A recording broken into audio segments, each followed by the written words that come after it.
இப்போ சமீப நாட்களாக திருவண்ணாமலை மக்கள் எதிர்கொள்ளக்கூடிய மிகப்பெரிய ஒரு பிரச்சனைனா என்னவா இருக்குது? திருவண்ணாமலை இப்போ இந்த கோயிலுக்கு ஜனங்க நிறைய வருது, அது ஒரு இதுவாக இருக்குது. உண்மையிலே ஒரு காலத்தில் இங்கேருந்து நாம் திருப்பதிக்கு இந்த மக்கள் நேர்த்திக்கடன் செய்வதற்காக போகிறாங்க. இப்போ திருப்பதியிலேருந்து ஆந்திராவிலேருந்து பெரும்பகுதி மக்கள் திருவண்ணாமலை நோக்கி வர்றாங்க. திருவண்ணாமலை என்பது இன்னும் ஒரு பெரிய ஊர் இல்லை, ஒரு சின்ன ஒரு ஊர் தான். இப்போ தான் விஸ்தரிப்பாயினுக்குது. இதனுடைய போக்குவரத்து தான் பெரும் பிரச்சனை. எவ்வளோ பேர் வந்தாலும் பிரச்சனை இல்லை. இப்போ லட்சக்கணக்கான மக்கள் வராங்க, மலையை சுற்றுறாங்க, பஸ் ஏறி போயிடுறாங்க. அது ஒரு பெரிய பிரச்சனையாக தெரியல. ஆனால் அந்த ஊருக்குள்ளே போகும்போது, கோயிலுக்குள்ளே போயிட்டு அங்கே நிற்கும்போது தான் ஒரு பிரச்சனையாக இருக்குது. அதற்கான ஒரு சரியான வழியை நம்ம உருவாக்க வேண்டியது. நாங்கள் பல பேரோட கேட்கிற பொழுது அவங்க சொல்கிறதும் எங்களுடைய கருத்தாக இருக்குது.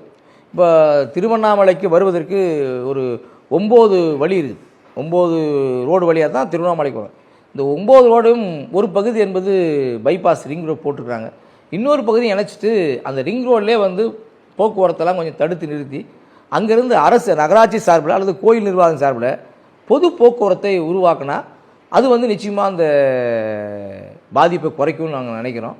இதனால் ஒரு பகுதி வளர்ச்சி என்பது இருக்குது. அதாவது அந்த ஆந்திரா மக்கள் வருவதனால ஹோட்டல் தொழில் அந்த மாதிரி சில தொழில் வளருது.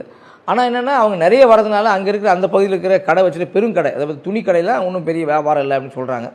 இது ஒன்று வளர்ந்து தான் ஒரு பாதிப்பு ஏற்பட தான் செய்யும். அதுக்கு தகுந்த மாதிரி நம்முடைய நிர்வாகம் நடவடிக்கை மேற்கொள்ளணுன்றதான் நம்ம இப்போது திருவண்ணாமலையை பொறுத்த வரைக்கும் நம்ம சந்திக்கிற பிரச்சனை. ரெண்டாவது குடிநீர் பிரச்சனையும் இன்னும் 2 மாதத்தில் பெரு அளவுக்கு இங்கே வரும். அதற்கு முன்னாடியே மாநகராட்சி என்பது தலையிடணும்னு நாங்கள் கேட்டுக்கிறோம்.